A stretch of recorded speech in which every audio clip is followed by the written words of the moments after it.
Good morning, स्वागत है आप सभी का आपके अपने मी नेक्स्ट स्टडी परिवार में। और हम राजस्थान के लोक देवताओं से संबंधित ये जो पार्ट है वो अपना चल रहा है।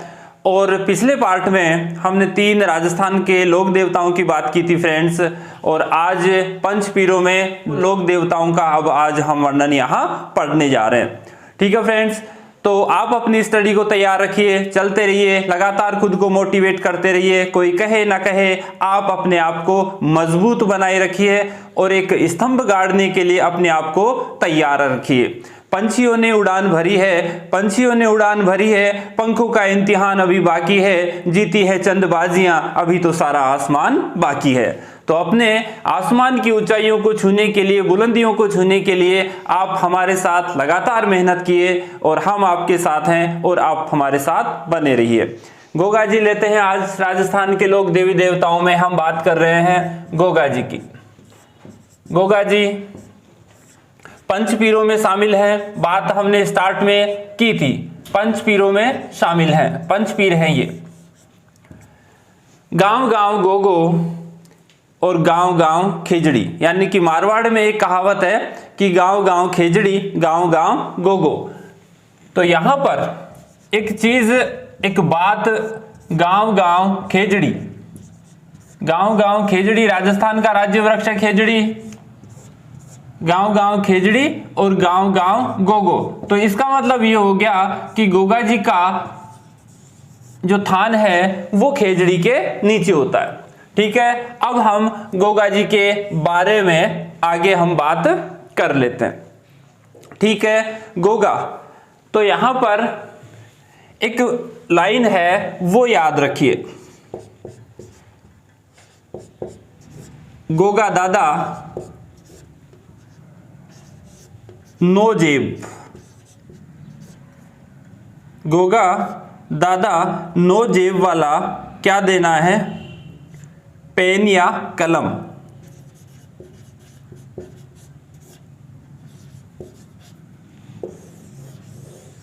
गोगा दादा नो जेब वाला या नो जेब का जो प्रकार है, नो जेब है, वो पेन देना। और कितने देना? 9 देने हैं। ठीक है, अब देखिए गोगा जी का जन्म। गोगा जी का जन्म, तो दादा से मतलब ददरेवा। गोगा जी का जन्म, दादा से मतलब क्या हो गया? ददरेवा। ददरेवा चूरू, ददरेवा चूरू। और जन्म कब होता है? 9 है, तो इसका मतलब भाद्र या भादवा, भाद्रपद कृष्ण, कृष्ण को हम सीधा के कह देते हैं। भाद्र के 9वीं को इनका जन्म होता है। 9वीं से अब हम एक और फैक्ट और अभी याद करेंगे। यहां पर भाद्र के 9वीं को इनका जन्म होता है। और जे से याद रखिए, पिता के इनका नाम है जेवर सिंह। पिता जेवर सिंह, पिता इनका जेवर सिंह। और माता इनकी बाछल दे, और माता बाछड़। और कै 9 जेब वाला पेन दे, कलम दे। और तो इनकी पत्नी का नाम हो गया केलम दे। तो आप कलम दे ही याद रख लें तो सीधा याद हो जाएगा। पत्नी का नाम हो गया केलम दे। अब इनके संबंध में और चीजें हम याद करते हैं। देखिए 9वीं आ रही है यहां पे, 9वीं को इनका जन्म हो रहा है, 9वीं। तो यहां याद रखिए कि किसान जब खेत में हल जोतता है, हल तैयार करता है, पहली बार हल से जुताई करता है, हल से जुताई करता है, तो उस समय हल के भी और हाड़ी के भी, यानी खुद किसान के भी, हाड़ी के भी 9 गांठ वाली, ये याद रखिए, 9 गांठ वाली एक राखी बांधी जाती है। 9 गांठ वाली राखी बांधी जाती है, जिसको राखड़ी भी कह सकते हैं या गोगा राखड़ी भी कह सकते हैं। तो ये जो बांधी जाती है वो किसकी स्मृति या किससे संबंधित है? वो है गोगा जी से वो संबंधित है। ठीक है फ्रेंड्स, अब चलते हैं इसके संबंध में आगे। कितने पेन लेने हैं इसको? 9 पेन लेने हैं, 9 जेब वाला कलम उसको चाहिए। एक किसको देगा? एक देगा जेवर सिंह को देगा, फिर बाछल्ले को देगा, एक केलमदे को देगा और एक अपने गुरु को देगा। गुरु को देगा तो गुरु का नाम भी कैसे ही निकलेगा? गोरखनाथ। एक गुरु को देगा, गोरखनाथ को देगा। गुरु इनका गुरु है गोरखनाथ, बाबा गोरखनाथ। अब इनके संबंध में और एक चीज देखिए, इनको कहते क्या है? गुरु इनका बाबा गोरखनाथ, और एक बार क्या है, इनकी पत्नी को सांप ने डस लिया और गुस्से से उस सांप को ही इन्होंने भस्म कर दिया, इसलिए इनको क्या कहते हैं? सांपों का देवता कहते हैं। सांपों का देवता क्यों कहते हैं? क्योंकि इनकी पत्नी को केलमदे को सांप ने डस लिया और सांप को भस्म कर दिया था अपनी नजर से। सांप को भस्म किया था इन्होंने, सांप को भस्म किया तो इनका नाम पड़ गया सांपों का देवता। तो इस तरह से सांपों का देवता ये है। अब देखिए इनके पास एक घोड़ी है और नीली है, वो नीली घोड़ी। नाम पूछ लेता है कभी कि नीली घोड़ी है, नाम क्या है? गोगा बप्पा। गोगा बप्पा इनकी घोड़ी का नाम है, घोड़ी का नाम।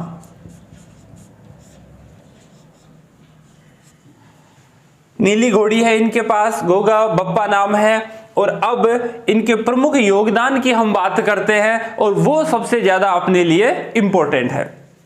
देखिए फ्रेंड्स, गोगा बप्पा, और यहां पर एक भूमि विवाद था, यह अपने लिए वेरी वेरी मोस्ट भूमि विवाद था। और भूमि विवाद किससे था? भाई अर्जन और सर्जन से था। भाई अर्जन, भाई था इनका अर्जन और सुरजन।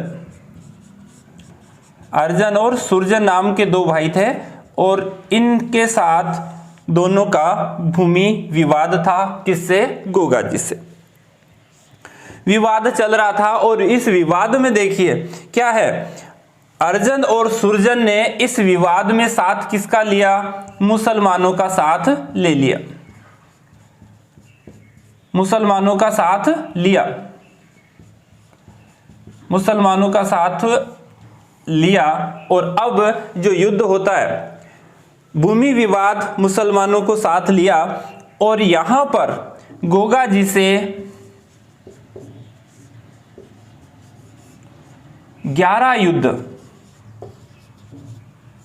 11 युद्ध मुसलमानों ने लड़े। कौन कहता है ये बात कि 11 युद्ध लड़े? ये अपने लिए इंपॉर्टेंट है। और इस गोगा जी का सबसे वेरी मोस्ट फैक्ट है कि ये बात कौन कहता है कि गोगा जी ने मुसलमानों से और अपने अर्जन सर्जन भाई से 11 युद्ध लड़े। तो ये इंपॉर्टेंट है, 4 स्टार लगा लेना इस प्रश्न के। गोगा जी का रसावला, गोगा जी का रसावला, ये इनका एक मुख्य ग्रंथ है। इनसे रिलेटेड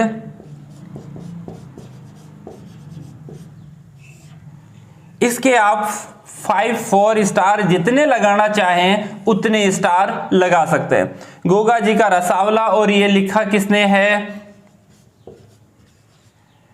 मेहजी या मेहाजी। मेहजी कवि था ये, तो कवि मेह ने लिखा है, मेहजी ने लिखा, कवि मेह। और इस गोगा जी का रसावला में ये बात कहता है कि मुसलमानों के साथ गोगा जी ने 11 युद्ध लड़े और 11वें युद्ध लड़ते हुए गोगा जी शहीद हुए। अब हम इस युद्ध की बात, 11वें युद्ध की बात करते हैं आगे। एक बार नेक्स्ट गोगा जी से संबंधित जो 11वां युद्ध है उस पे चलते हैं सीधा। 11वां युद्ध, अर्जन और सुरजन ने मुसलमानों का साथ लिया और यहां पर महमूद गजनवी, यहां पर मुसलमानों का साथ लिया अर्जन और सुरजन ने। मुसलमान प्लस अर्जन इसका भाई और दूसरा सुरजन इसका भाई, मुसलमानों का साथ लिया और साथ लिया महमूद गजनवी का। ये 11वां युद्ध लड़ा, महमूद गजनवी यहां था। और गोगा जी का युद्ध कौशल देखिए, गोगा जी का युद्ध कौशल इतना भयंकर था और इतना शानदार था कि महमूद गजनवी ने क्या कहा, महमूद गजनवी ने कहा कि ये क्या है, जाहर पीर है। क्या नाम दिया, महमूद गजनवी ने इनके युद्ध कौशल को देखते हुए, यहां युद्ध हो रहा है, युद्ध कौशल को देखते हुए महमूद गजनवी ने इनको कहा जाहर पीर, जाहर पीर। तो सीधा पूछा जाता है कि जाहर पीर की जो उपाधि है, नाम है, वो किसने दिया, महमूद गजनवी ने दिया। अर्थात इसका मतलब है साक्षात देवता, साक्षात देवता जिसका अर्थ होता है। युद्ध कौशल इनका इतना शानदार था कि महमूद गजनवी ने क्या कहा इनको, जाहर पीर, और जिसका अर्थ होता है साक्षात देवता, ये कहते हैं इसको। अब यहां इस युद्ध का वर्णन उस ग्रंथ में भी मिलता है जिसकी हमने अभी बात की थी। इस युद्ध का 11वें युद्ध का वर्णन किस में मिलता है, इस ग्रंथ में मिलता है। बात अभी की थी गोगा जी का रसावला, गोगा जी का रसावला वेरी मोस्ट क्वेश्चन है। गोगा जी का रसावला, युद्ध रस में इतने तल्लीन थे ये कि एक ग्रंथ लिखा, और ये ग्रंथ वही बात फिर करते हैं इसका मेह, कवि मेह ने ये ग्रंथ लिखा था। गोगा जी का रसावला, इस युद्ध में, इस ग्रंथ में इस 11वें युद्ध का वर्णन हमें मिलता है। अब आगे चलते हैं, इस युद्ध में हुआ क्या था। अब ये युद्ध जो है वो कहां हो रहा है ये देखते हैं। ये युद्ध हो रहा है जहां गोगा जी जन्मे, यानी कि ददरेवा में। और जो बच्चा कैसे याद रखे ये चीज, अब ये देखेंगे कि युद्ध कहां होता है। तो ये युद्ध हो रहा है ददरेवा में, ददरेवा में युद्ध हो रहा है। तो यहां पर इस युद्ध को करते वक्त गोगा जी का सिर कट गया, गोगा जी का सिर कट गया। कहां, इस ददरेवा में गोगा जी का सिर यहां कट गया। तो यहां पर इस ददरेवा में क्या है, ये यहां है शीर्ष मेड़ी। अब सीधी बात कर लेते हैं कि गोगा जी का सिर कट गया कहां, ददरेवा में, और ददरेवा हमने बात की थी चुरू में है। तो यहां शीर्ष मेड़ी है कहां, ददरेवा में। कहां है, ददरेवा में शीर्ष मेड़ी है। क्यों सिर कट गया था, यहीं। अब यहां पर शीर्ष मेड़ी है, सिर कटा। और अब देखिए इसके संबंध में और क्या चीज हमें मिलती है। गोगा जी का युद्ध रथ थे, रस था, बिल्कुल तल्लीन थे युद्ध में, सिर कट गया। और अब यहां पर एक मेला भी लगता है कहां, ददरेवा में। ददरेवा में एक मेला लगता है। और जन्मे कब थे, भादवे की नवमी को, भादवा 9 के, यानी कि नवमी कृष्ण, यानी भादवे की भाद्रपद कृष्ण नवमी को जन्म हुआ। तो यहां मेला लगेगा, सही बात है, मेला लगेगा। तो मेला कब लगेगा, मेला लगेगा भादवा और के नवमी को लगेगा, भाद्र कृष्ण नवमी को यहां पर मेला लगेगा। अब यहां पर ददरेवा में इनका सिर है, और लेकिन फिर भी क्या है, ये युद्ध कर रहे हैं, युद्ध में तल्लीन है। और फिर आगे चल रहे हैं और आगे चलते चलते इनका जो धड़ है, धड़, वो फिर गिरा धड़, और धड़ गिरा आगे, ये कहलाती है धूर मेड़ी। धूर मेड़ी है और धड़ यहां पे गिरा धूर मेड़ी में, और धूर मेड़ी है नौहर हनुमानगढ़, नौहर हनुमानगढ़ में। धड़ गिरा कहाँ पे? नौहर हनुमानगढ़ में, और ये धूर मेड़ी यहाँ पर स्थित है। अब धूर मेड़ी से संबंधित और भी बहुत चीजें हैं जो अपने काम की हैं। यहाँ धूर मेड़ी है, गोगा जी का सिर गिरा युद्ध करते वक्त, और यहाँ पर भी मेला वही टाइम लगेगा, भाद्र नवमी, और पक्ष कौन सा है? कृष्ण पक्ष, यानी भाद्र कृष्ण नवमी को यहाँ मेला लगता है। अब यहाँ पर एक मकबरा बनाया, कहाँ पे? यहाँ पे धूर मेड़ी में एक यहाँ पे मकबरा बनाया,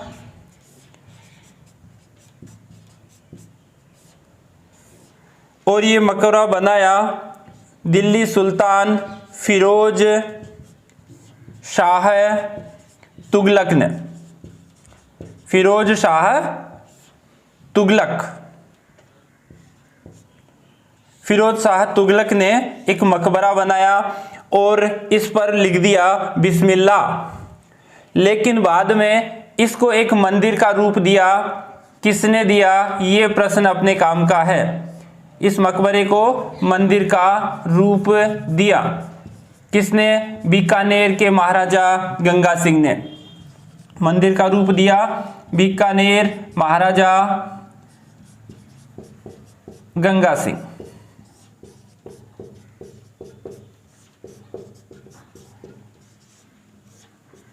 बीकानेर महाराजा गंगा सिंह ने इसको एक मंदिर का रूप दिया। और अगर पूछा जाए कि मकबरा किसने बनाया, तो ये मकबरा स्टार्टिंग में बनाया फिरोज शाह तुगलक ने। और यहाँ पर भी मेला लगता है, और मेला वही लगेगा, वही टाइम, भाद्र कृष्ण नवमी, यानी कि गोगा जी का जो जन्म है वो भाद्र कृष्ण नवमी को हुआ था ददरेवा में, इसलिए मेला भी भाद्र कृष्ण नवमी को ही लगता है ददरेवा में। थोड़ा नीचे भी गए वो। नीचे गयो मेला दीवे भाद्रवाद दो कटबो।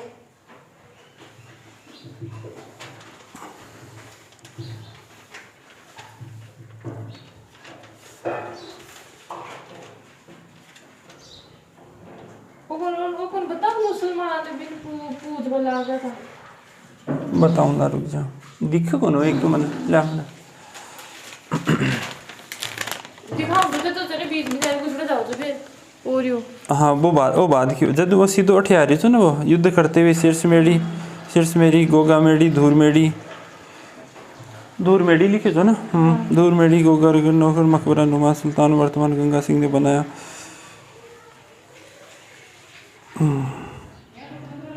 और इडे कूट हुई यार तो पक जाओ तो वो तो बता रहे थे कि ना नौमी के इतने जैसे मुंबई में देख रहे तो कहीं कोई बात ना। तो वो काम कर जी यार जे हाँ, गोगा जी की ओल्डी बस कहीं को वो पहचान।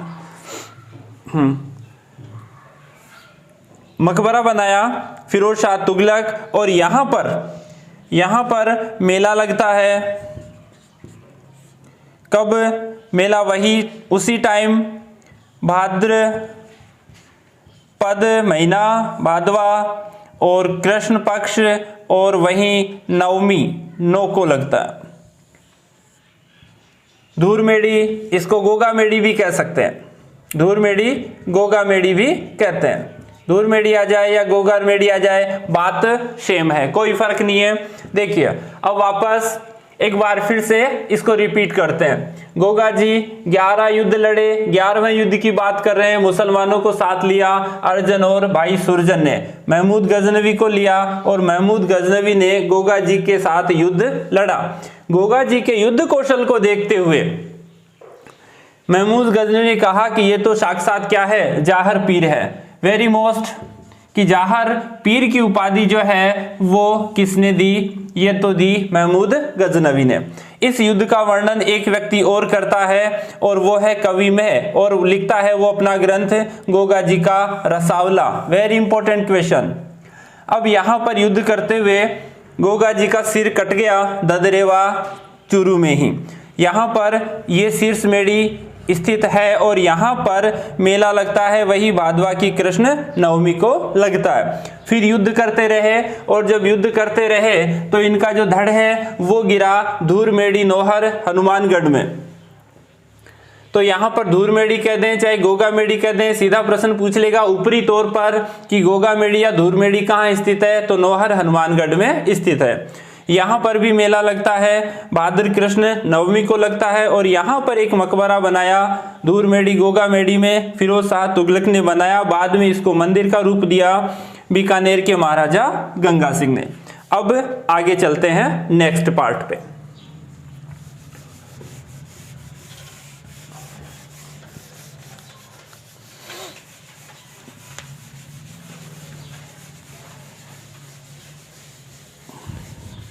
गोगा जी की ओल्डी है ना, बस मेला लगे थे ना राष्ट्रीय एकता का प्रतीक है मुझे। कोई बात कौन कौन सो मेड़ो से बादर पर नहीं, कौन सी जगह को, कौन सी जगह को, हाँ मकरवन दे दे धूरमेड़ी वालों। और जे तो राष्ट्रीय एकता का प्रतीक तो गोगामेड़ी वालों है ना, वो छे गोगा जी की ओल्डी सांचोर जालोर में है। पकड़।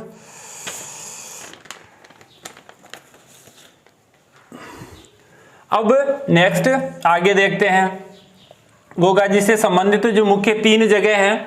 3 पहला शीर्षमेड़ी, बात अभी की थी, शीर्षमेड़ी कह दें। दूसरे नंबर का धूरमेड़ी, धूरमेड़ी कह दें या गोगामेड़ी कह दें इसको, गोगामेड़ी। और ये कहाँ है शीर्षमेड़ी, ये तो है ददरेवा में यानी कि सिर। और यहां पर धूरमेड़ी यानी कि धड़गिरा। और तीसरा एक स्थल है गोगा जी की ओल्डी, गोगा की ओल्डी। ये तीसरा एक स्थल और है इनके संबंध में। यहां पर देखिए ये है कहां पे, ये है सांचौर। और सांचौर कहां पड़ता है, जालोर में है। तो गोगा जी की ओल्डी कहां है, कहां है, जालोर में है, सीधी बात है। अब इसके संबंध में एक चीज और देखते हैं कि गोगा जी की ओल्डी सांचौर जालोर में है, तो इसके संबंध में और क्या फैक्ट हमें यहां मिल सकता है। तो इस गोगा जी की ओल्डी का निर्माण एक कुम्हार ने करवाया था और उसका नाम है राजा राम कुम्हार। गोगा जी की ओल्डी निर्माण किसने कराया, राजा राम कुम्हार। यह प्रश्न इतना इंपॉर्टेंट नहीं है लेकिन फिर भी कभी एग्जामिनर पूछ लेगा। राजा राम कुम्हार ने इसका निर्माण करवाया था। यहां पर जो देवरे आते हैं, जो थान आते हैं, वो खेजड़ी वृक्ष के नीचे हैं। थान जो इनके हैं वो खेजड़ी वृक्ष के नीचे हैं, नीचे हैं।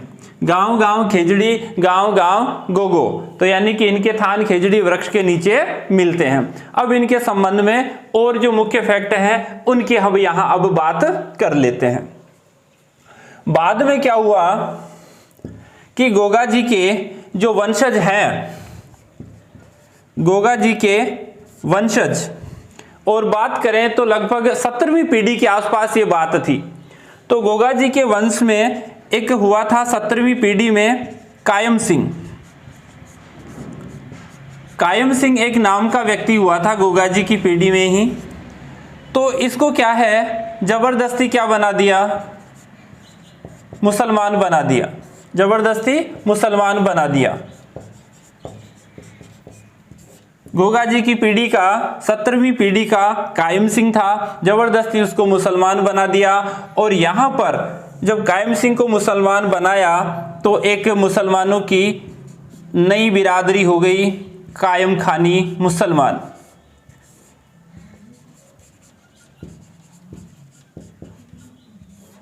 कायम खानी मुसलमान गोगा जी को पूजते हैं, यानी कि पूर्वज गोगा जी को मानते हैं, गोगा जी को पूर्वज मानकर पूजते हैं।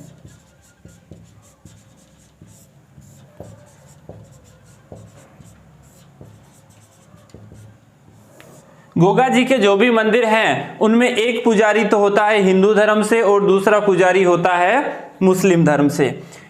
एक पुजारी जहां भी पूजा होती है एक पुजारी हिंदू होता है और एक पुजारी मुसलमान होता है, यानी कि पुजारी होते हैं दो, एक पुजारी हिंदू और दूसरा पुजारी मुसलमान होता है।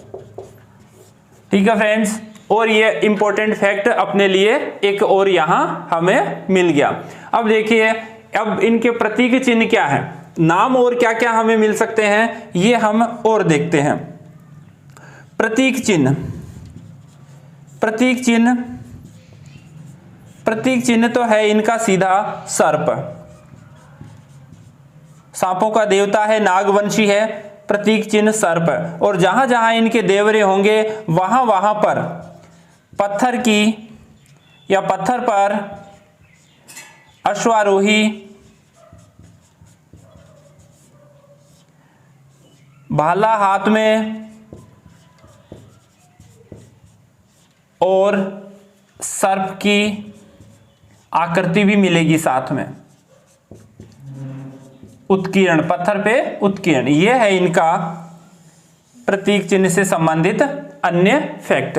अब यहां पर मेला लगता है और मेला लगता है तो यहां के जो भोपे हैं, भाला ली अश्वारोही है और भोपे जो हैं एक वाद्य यंत्र बजाते हैं, डेरू, वाद्य यंत्र बजाते हैं यहां डेरू। यहीं पे इसकी बात कर लेते हैं। यहां के भोपे वाद्य यंत्र बजाते हैं यहां पर इस मेले में, और ये बजाते हैं कौन सा वाद्य यंत्र है, डेरू। वेरी मोस्ट, डेरू को कर ले। और ये कैसा होता है, ये डमरू जैसा होता है, डमरू जैसा होता है। ये इंपॉर्टेंट है कि वाद्य यंत्र कौन सा है, डेरू है, और वो ये बजाते हैं।